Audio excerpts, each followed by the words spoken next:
Hey everyone, welcome to my Satisfactory tips video. Let's get started on tips in the order of their usefulness as you begin a new game. First things first, you're going to need a lot of leaves for early game. So go near some, point your cursor over it, and press and hold the E key. Now just run around with E held and you'll automatically pull in all the leaves you hover over. No need to press E repeatedly on each patch of leaves. When running on flat ground or downward slope with the shift key held or pressed, check the options menu, hold C to slide. Jumping with space while in this state causes your character to jump higher and move faster. Just keep holding C and tapping space to do this dance to move faster than normal. Press N to bring up an interface where you can type and search for information on any item. It'll take you to the codex page with information on the item. If you're searching for a buildable, you will enter build mode with that buildable. Furthermore, with N, you can do some maths. Want to know how many coal generators a 300 unit water pipe will feed? Just do some math here without having to Alt-Tab out of the game. Neat, eh? Press Q to bring up the build menu. While here, access the different types of buildings from the left tab. Also, press the number keys to assign those buildables to the corresponding hotbar slot.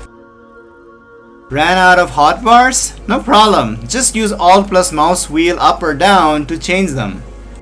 There is a world grid, as in, foundations you lay down can be aligned to the world grid so that different sections of your factories can be smoothly connected together. To do this, hold Ctrl while building a foundation. Note that if you already have foundations down, the new one will snap to it, so you might have to remove that one first. Regarding foundations, never use the 1 meter high foundation when starting to set up the ground level of your factory. Only use the 2 meter or the 4 meter high foundations. They cost the same, but the 1 meter one has a small vertical offset that can cause alignment issues if you care about that kind of stuff. It's okay to use the 1 meter one after you've set up the base with the other foundations. While on the topic of foundations, you can change between the foundation types to build by holding E to open the radial wheel menu. This works not only for foundations but many other buildings as well, like this here conveyors, pipes, and power poles, and so many others. Check them out. For foundations and pipes, hold or press R to change build mode.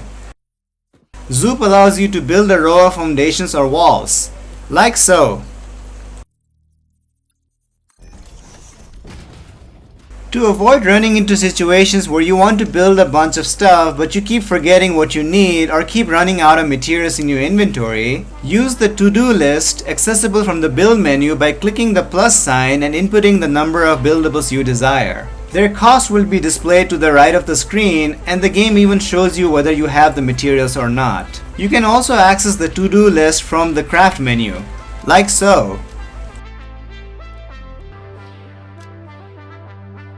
Press O to access the codex, which contains information about parts and buildings, including recipes and alternate recipes when you unlock them. Speaking of crafting, while at the manual craft bench or the workshop, just press space once to start crafting. No need for a brick or your phone or whatever paperweight you're thinking of utilizing for a hands-free experience. A little building tip for when you're starting out. Hold Ctrl while building outside of foundations to line up, say, your smelter with your miner or your constructor with your smelter. On foundations, hold Ctrl to snap buildings next to each other. Useful for creating that compact smelter line. Cool. In this game, fuel is only consumed proportional to your power usage, as in, fuel is never wasted. So make sure you build lots of biomass generators and fill them up with fuel. If your generating potential is 400 megawatt but you only consume 100 megawatt, then every biomass burner consumes fuel at 1/4 the normal rate. So this greatly reduces the frequency of babysitting that your generators need. Also, it prevents you from having to hear that beautiful sound.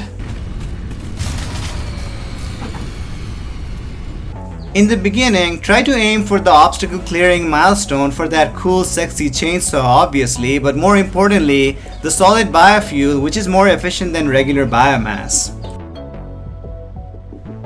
A bonus tip regarding biomass: if you're starting out in the grasslands biome like I did, Then this section here contains a lot of wood, which gives you a lot more biomass than just leaves. Make note of this place if you decide to choose the grasslands. It's south of one of the possible starting base locations, past the fart rocks, near the fart bugs actually.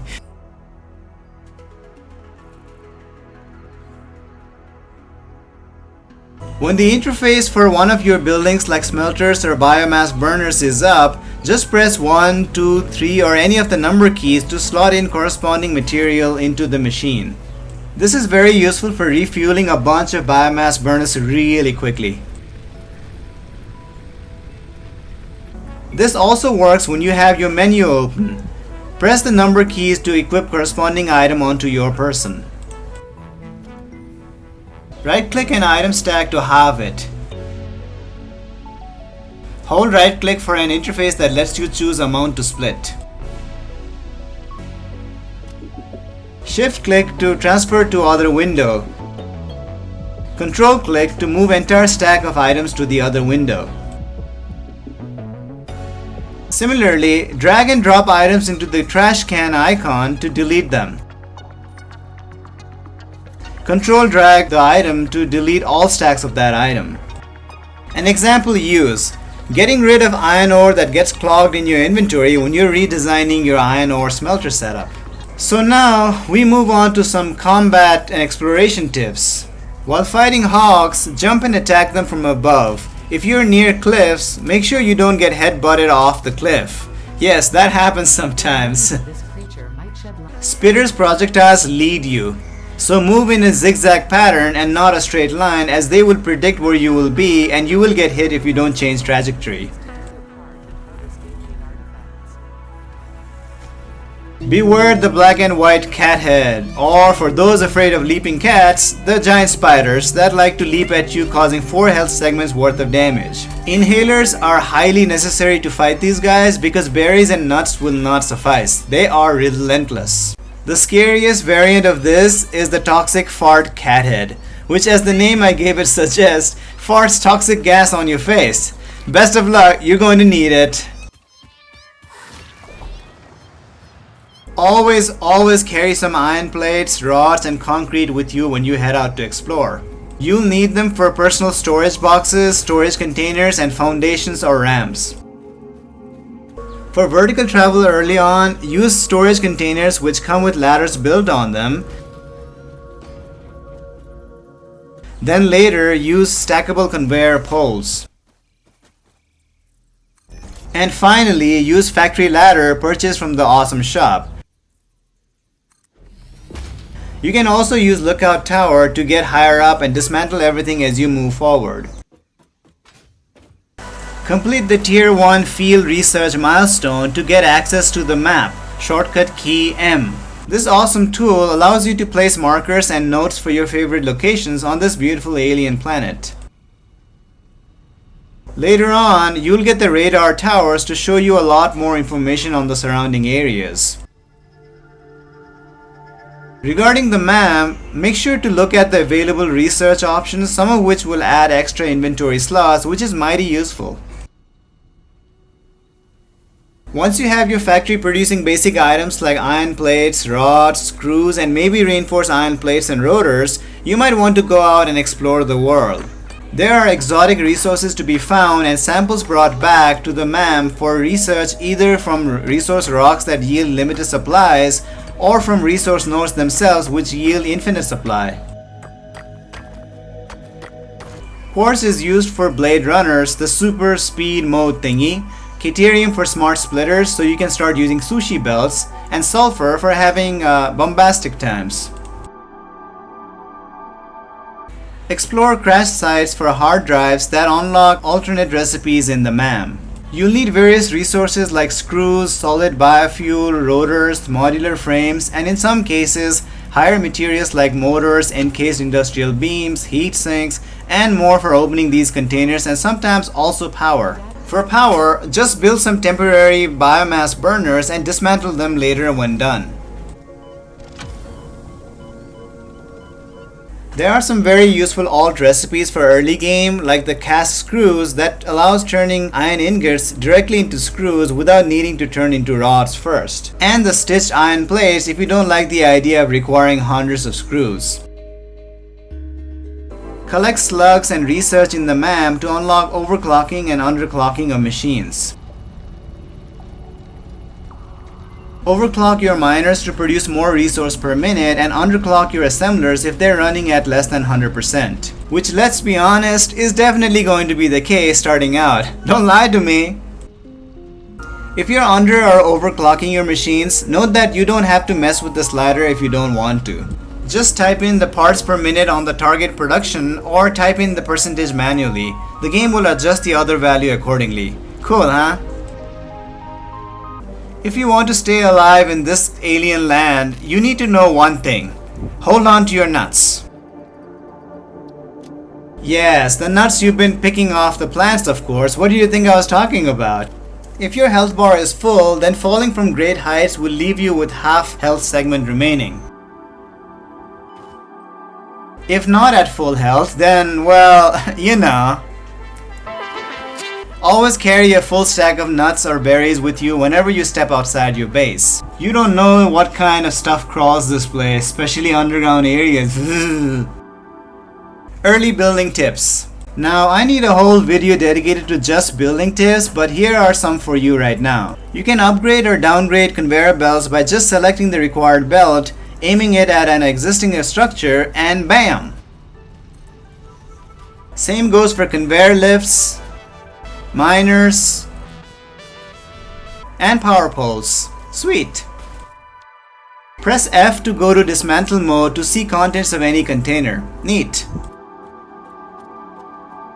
Build stackable conveyor poles on the ground to make less messy bases full of conveyor belts going all over the place. You can stack more poles and belts on top of existing ones. Also, you can climb them. Cool, eh?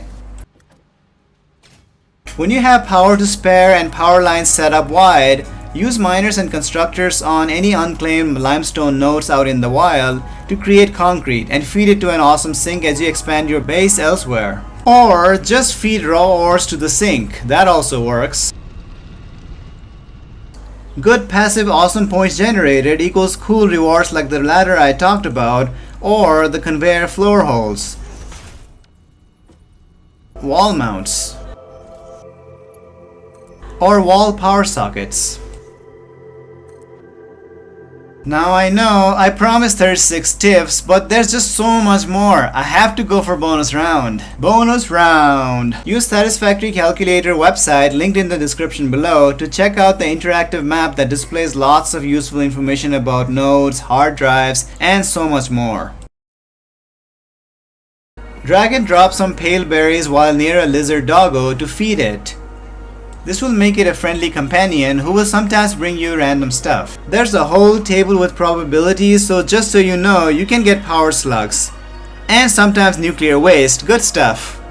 Get the Satisfactory mod manager and the super useful quality of life mods like 150 or 300 inventory slots mod to expand your inventory so you never have to run around for building materials. Just fly mod to, well, just fly. All fluids are gases mod, so you can eliminate all the headache from weird wonky liquid mechanics, which I guarantee you will run into at some point later on in the game. Infinite Zoop, which allows 2D zooping for some fast foundation laying actions. And also don't forget, set the creature hostility to passive so you can thrash those damn spiders without any remorse. And that's it! Those were my general gameplay tips for Satisfactory. I hope you find them useful and let me know in the comments any more that I haven't mentioned here. I'll see you guys in the next one. Look forward to my next video, which will be on building tips. For now, check out my crazy shenanigans like this here hero shooter one, or this explosive one, or this sky base, in case you're wondering why some clips in this video have weird locations. Now you know. Like, comment, and subscribe if I deserve it. Pioneers, stay efficient!